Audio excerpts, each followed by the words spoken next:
제가 한참 캘리그라피를 배우던 시절에 정말 힘쓰던 일이 몇 가지가 있었습니다.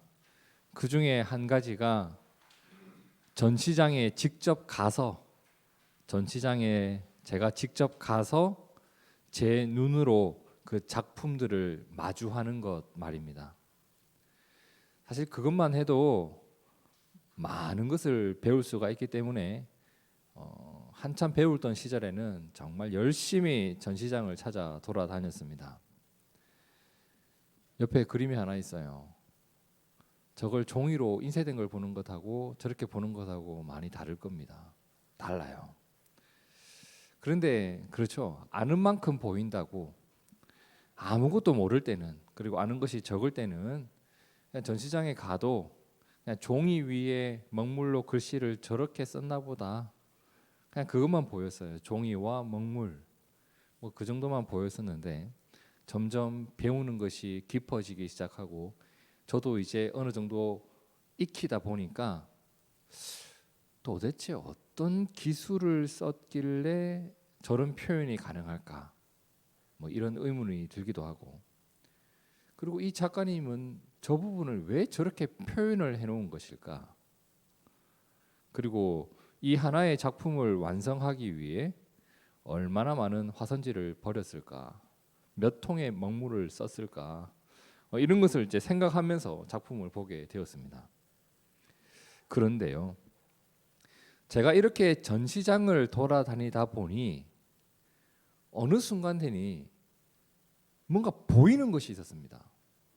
하고 이게 어느 순간 보이기 시작했어요.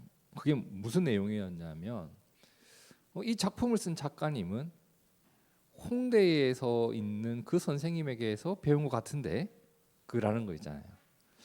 또 이 작품을 쓴 작가님은 대전에 어떤 선생님의 글씨를 많이 닮아 있는데, 뭐 이런 게 느껴지기 시작하는 거예요.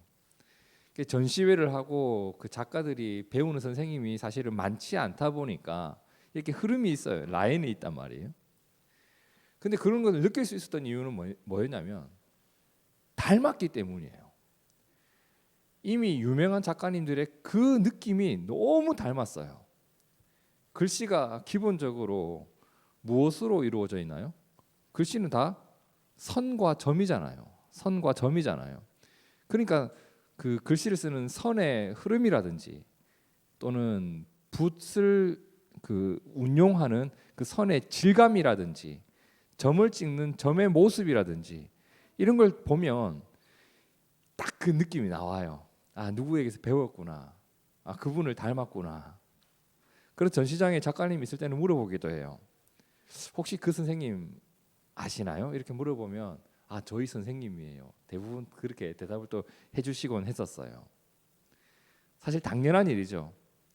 내가 그분에게서 붓 다루는 방법을 배우고 그분에게서 선 긋는 방법을 배우고 그분에게서 글씨를 배우다 보니 당연히 닮아가는 거예요. 닮아가는 거예요.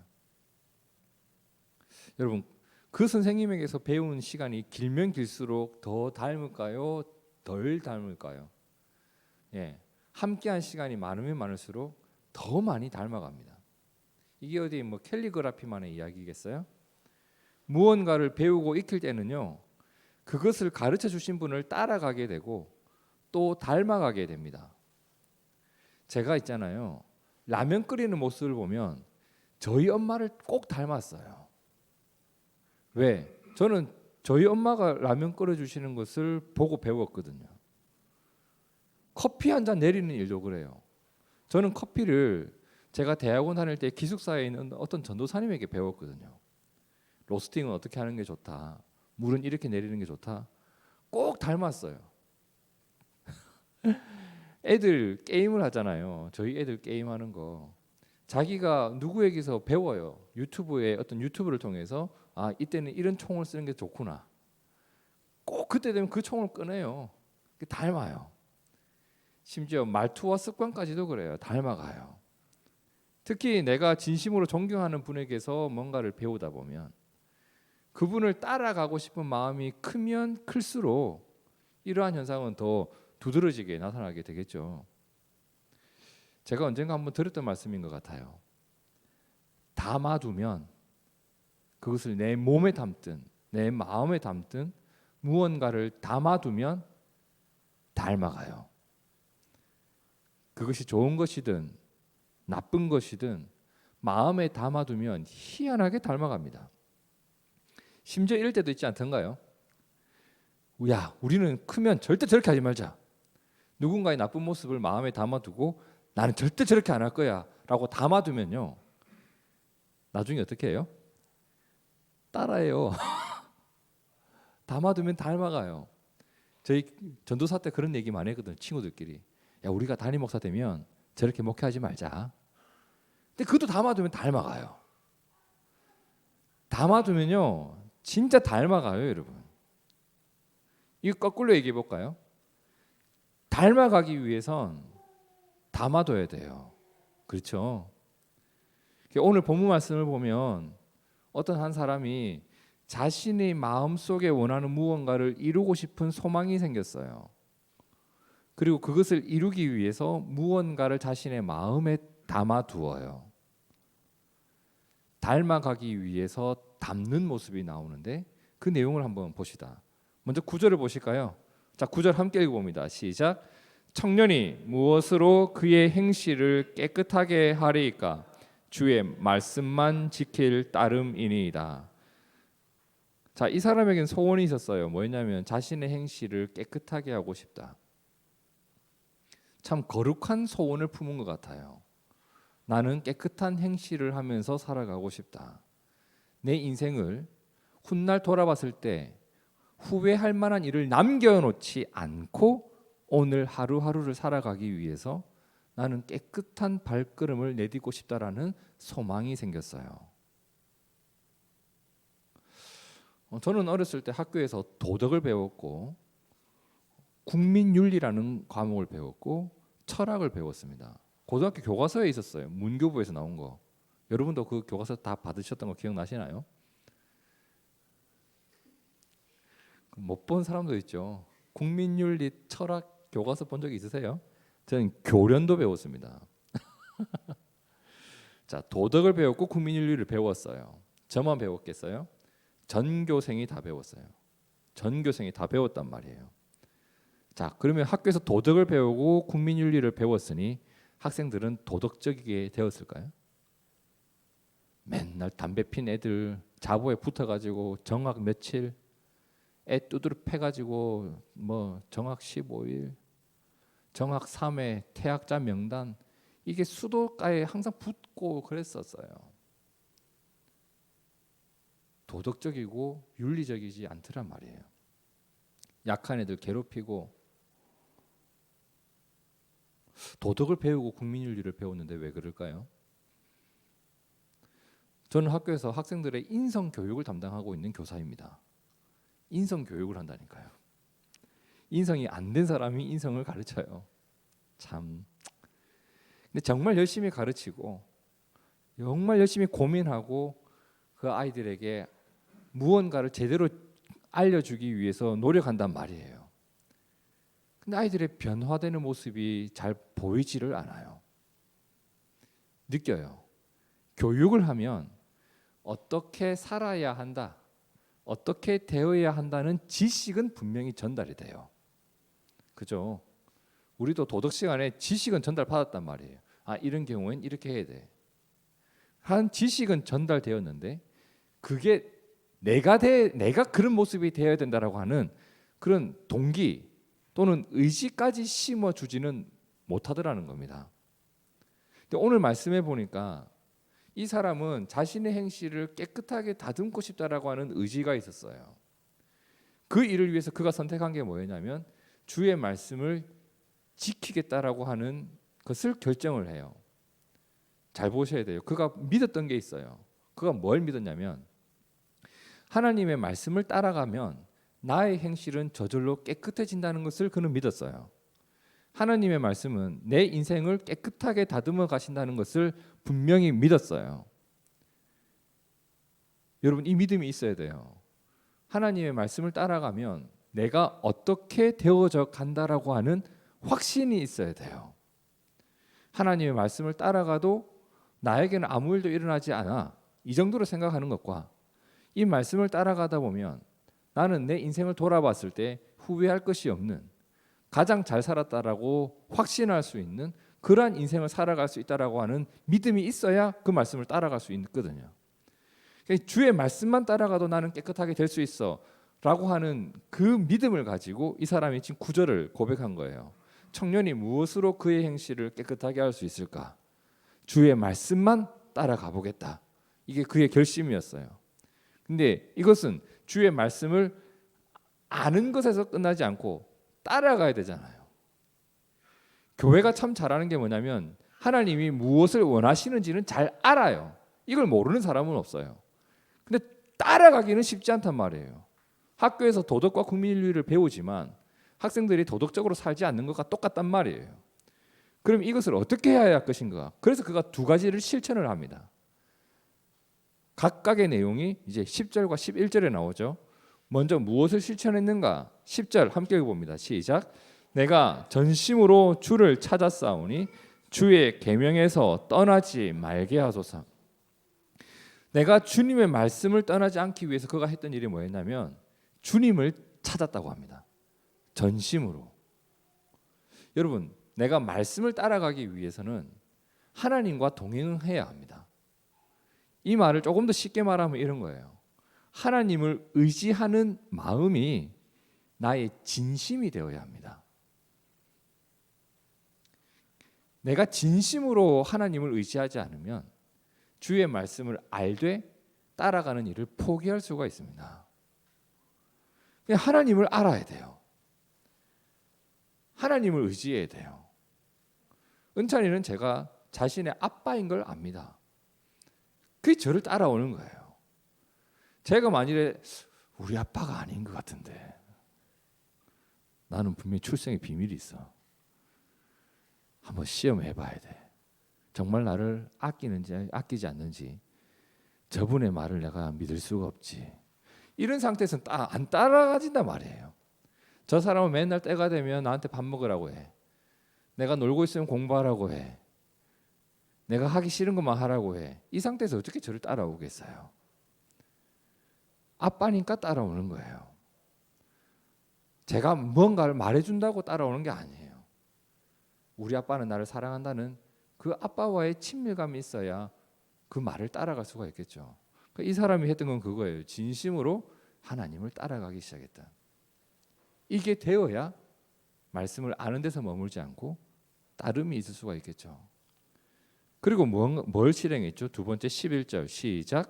내가 주께 범죄하지 아니하려 하여 주의 말씀을 내 마음에 두었나이다. 그렇죠? 우리가 예전에 우스갯소리로 그런 얘기 참 많이 했어요. 주일에 설교는 한 귀로 듣고 한 귀로 흘린다고요. 그래서 사람들이 이러고 듣는다고. 들어오고 나가고. 그래서 전 자도 이렇게 자지 말고 이렇게 자라고 했어요. 머물 수 있도록 고이게. 그죠? 자도 이렇게 자야 되고 머물게. 이렇게 자지 말고. 그죠? 주의 말씀을 내 마음에 두었다고 합니다. 저는 이것을 이렇게 한번 표현해 보고 싶어요. 하나님 말씀을 신경 쓰며 살았다고요. 그냥 하나님 그때 그랬지 이런 거 있잖아요. PC방 가지 마. PC방 갈 때 이 말이 생각이 날 거예요. 그지? 이게 마음에 두고 신경을 쓰며 살아가는 거예요. 마음에 두었더니 그 말씀이 나를 바꾸어 가는 것을 경험하게 돼요. 그러면 오늘 본문의 내용을 정리해 보면 이렇게 정리할 수가 있겠죠. 자, 주님의 말씀만 지켜도 내 삶은 깨끗하고 바르게 살아갈 수 있다라는 믿음을 가진 한 사람이 주의 말씀에 머물기 위해서 두 가지 일을 합니다. 한 가지는 나에게 말씀을 주시는 하나님을 전심으로 찾았고, 그리고 그분이 나에게 주신 말씀이 있다면 그것을 내 마음에 담아두었다. 담아두면 닮아가요. 여러분, 하나님 말씀을 내 마음에 담아두면요, 내가 그 말씀을 닮아가게 돼요. 참 신기한 일이에요. 담아두면 닮아가요. 이건 저도 경험한 일이고 아마 여러분도 경험하며 살아가는 일일 겁니다. 하나님 말씀은 살아있고 운동력이 있다고 했습니다. 내 안에서 일을 하는 말씀입니다. 그래서 우리가 말씀을 묵상하게 되면 기대되는 일이 있어요.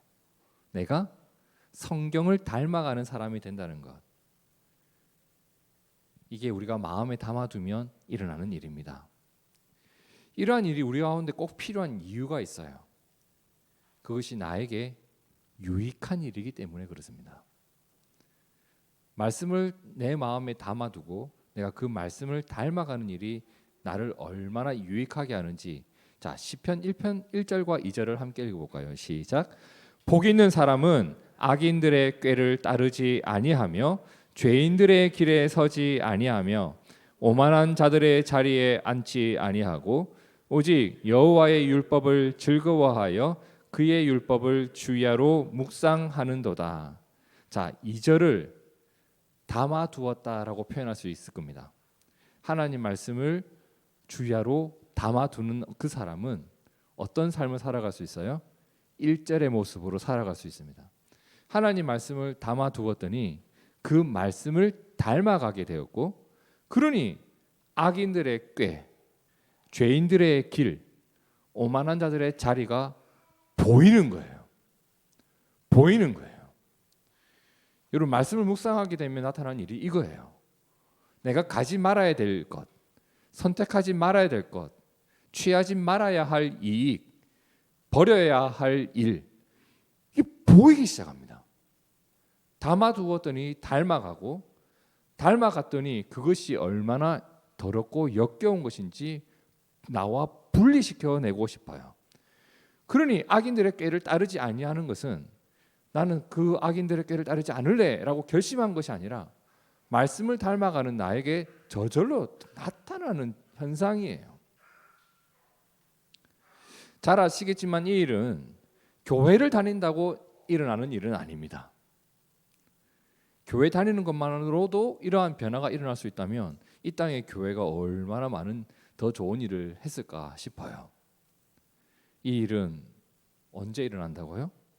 인간의 꾀로 살아가지 않고 하나님의 복으로 살아가고자 하는 그 한 사람을 통해서 말씀을 마음에 담고 말씀을 닮아가는 사람에게 이 일이 일어나는 겁니다. 그것이 얼마나 유익한 일인지 3절을 함께 읽어볼까요? 시작. 그는 시냇가에 심은 나무가 철을 따라 열매를 맺으며 그 잎사귀가 마르지 아니함 같으니 그가 하는 모든 일이 다 형통하리로다. 그렇죠? 형통은 말씀을 닮아간 삶의 결과물입니다. 그러니까 하나님 저를 형통하게 해주십시오라고 구하기 이전에 내가 복 있는 사람이 되어야 됩니다. 복 있는 사람은 말씀을 닮아가는 사람이라고 했습니다. 새해에 우리 모두가 이러한 복 있는 사람의 모습으로 살아가길 진심으로 축복합니다. 복을 구하기 이전에 복을 받는 모습이 있어야 됩니다. 그것이 성경의 가르침입니다. 그러면 이 일을 위해서 우리가 해야 될 일, 말씀을 담아두고 말씀을 닮아가면 2024년은 하나님의 큰 복 안에 머무는 한 해가 되리라 저는 믿어요. 요즘 따라 더 그런 것 같습니다. 아까 예배 전에도 말씀드렸지만 무엇 하나 예측하기가 어렵고, 그리고 무언가 긍정적인 기대를 하면서 살아가는 게 참 쉽지 않은 시대를 우리가 지금 살아가고 있어요. 저도 그러한 생각들에 그냥 아예 푹 잠겨버려서 그냥 마음이 헤어나오지 못할 때가 있어요. 아, 언제쯤 이런 일은 해결될까? 이것은 어떻게 하면 해결할 수 있을까? 근데 그때마다 자꾸 되뇌이는 말씀이 있습니다. 그게 어디 말씀이냐면 성경책 표지를 넘기면 나오는 말씀이에요. 창세기 1장 2절입니다. 창세기 1장 2절 함께 읽어볼까요? 시작. 땅이 혼돈하고 공허하며 흑암이 깊음 위에 있고 하나님의 영은 수면 위에 운행하시니라. 땅에 혼돈이 있었대요. 공허했고 흑암이 깊음 위에 있다. 어두움이 가득한. 때로는 제 마음이 이렇고 제 삶의 모습이 이렇고 때로는 우리의 살아가는 사회적 환경이 이럴 때도 있어요. 근데 참 감동적인 게 뭐였냐면 하나님의 영이 수면 위에 운행하고 계셨다. 성령께서 그곳을 함께 하시는 모습이 느껴지는 거예요. 내 삶이 어두울 때, 내 마음이 공허하고 혼돈할 때 여러분 성령께서 나를 돌보고 계심을 꼭 기억하시길 바랍니다. 그런데 이러한 곳에 하나님이 무언가를 행하셨다고 해요. 자, 창세기 1장 3절 함께 읽어볼까요? 시작. 하나님이 이르시되 빛이 있으라 하시니 빛이 있었고. 그곳에 하나님의 뭐가 있었어요? 말씀이 있었습니다. 세상에 하나님의 말씀이 담겼어요. 그러니 세상이 하나님을 닮아가요. 빛이신 하나님을 닮아가서 이 땅에 빛이 있었다고 합니다. 하나님 말씀하신 대로 그대로 되었고 그것이 하나님 보시기에 좋았다라고 합니다. 여러분 우리에게 혼돈과 공허가 있을 수 있어요. 답답한 어두움이 찾아올 수도 있습니다. 그런데 하나님의 말씀을 마음에 담고 살아가는 성도가 된다면, 그리고 그렇게 그 말씀을 닮아가는 성도는 그러한 혼돈과 공허를 이겨낼 수 있는 힘이 있다고 저는 믿어요. 하나님이 내 마음에 담아두신 그 말씀대로 일을 하실 것이기 때문입니다. 혼돈 가운데 내가 지켜야 될 삶을 하나님은 분명히 보여주실 겁니다. 그리고 공허함 가운데 나를 무엇으로 채우시는지 하나님이 그분의 말씀으로 약속을 주실 것입니다. 어두움 가운데 내가 가야 할 길을 하나님은 분명히 보여주시는 분이십니다. 무엇으로? 그분의 말씀으로 말입니다. 말씀은 약속이에요. 여러분 새해에 이 말씀을 내 마음에 하나 둘 담아가고 그리고 그 말씀을 하나 둘 닮아가는 우리가 되기를 다시 한번 축복합니다. 새해에 그것이 우리가 꿈꿔야 될 복의 모습이고 우리가 구해야 될 복입니다. 그 복이 저와 여러분에게 차고 넘치기를 소망합니다. 함께 기도하겠습니다. 하나님, 나의 귀를 통해 들려온 하나님의 말씀이, 나의 눈을 통해 읽혀진 하나님의 말씀이 내 마음에 담기고 내 마음에 담긴 하나님의 말씀을 내가 닮아가면서 복 있는 사람으로 이 땅을 살아가기를 원합니다. 악인들의 꾀를 따르지 않을 수 있고 오만한 자의 자리에 앉지 않을 수 있는 거룩함이 우리 가운데 나타나게 하옵소서. 청년이 무엇으로 자신의 행실을 깨끗하게 할 수 있을까 고민했던 한 시인이 오직 하나님의 말씀만 따라가겠다고 결심했습니다. 그리고 그 일을 위해서 하나님을 전심으로 찾았고 하나님의 말씀을 그의 마음에 두었다고 했습니다.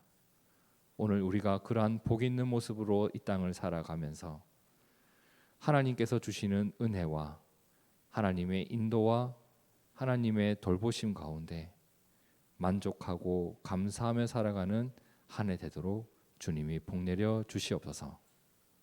그러한 우리 교회, 그러한 우리 성도 한 명 한 명이 되기를 원하오며 살아계신 예수님 이름으로 기도하옵나이다. 아멘. 아멘.